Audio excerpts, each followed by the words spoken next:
Both sides of the aisle weighing in on the president's budget plan. Some Democrats are already opposing some of the proposed cuts. Vermont Senators Bernie Sanders and Patrick Leahy unhappy with the cuts to the low-income heating assistance program. Rich Edson on Capitol Hill with the response from the Republican side. Rich?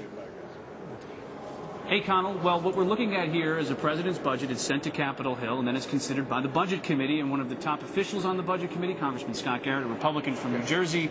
Your first impression of the president's budget, how is it? Well, it's maybe what we were anticipating. It's another budget that spends way too much, taxes way too much, and of course borrows way too much as well. It keeps us on an unsustainable path, on a path that you and I could never do in our own households. Where would Republicans like to set the spending rate? $3.7 trillion, what the president's proposing. Where should it be?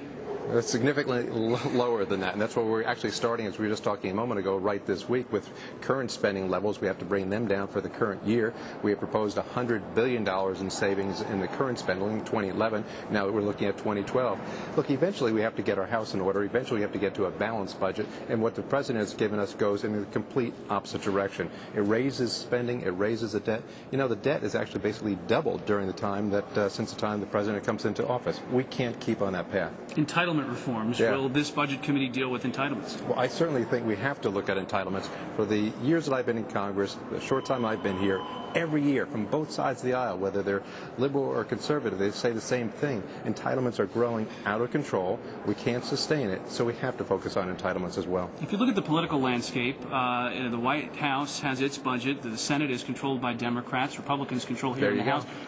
What comes out of this process? I mean, will we have gridlock, another continuing resolution, do you think? What I think has to come out of this process, and that's why I always remain optimistic, is that the American public has spoke on this last election. They realized that we can't keep going down this path. And they spoke, and they sent to the House, which we had the opportunity to take control of, a new set of freshmen, and we just saw them act this past week with regard to the CR to set the course for the direction for Washington in the future, to set the direction to say that we have to live within our means. And that's the direction this country has to go in. Congressman Scott Garrett of the Budget Committee, thank you so very much. And Connell and Dagan, back to you guys. Thank